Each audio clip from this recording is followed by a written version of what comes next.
ఇంతకీ మీకు జిఎం కావాలనా ఏజిఎం కావాలనా అతను పిలుస్తున్నాడు చూడు బాబు. జిఎం అడిగితే ఎలా ఉంటుందంట? ఏజిఎం అంటే వెంటనే కొంచెం పెద్దదిగా ఉంది. అడుగు. ఏజిఎం ఇప్పించండి సార్. అనుకున్నాను నువ్వు ఇది అడుగుతావని.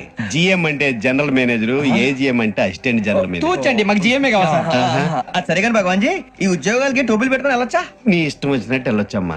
నాకు జింక్ లో నాకు స్టీల్ ప్లేట్, నాకు బంకులో గానీ కన్ఫ్యూజ్ చేయగానే ఆయన్ని అందరికీ ఒక చోట ఇప్పించండి సార్, కలిసి పని చేసుకుంటాం. జీతం ఎంతండి? 30,000 అంటే 40,000. వడ్డీ ఎంత?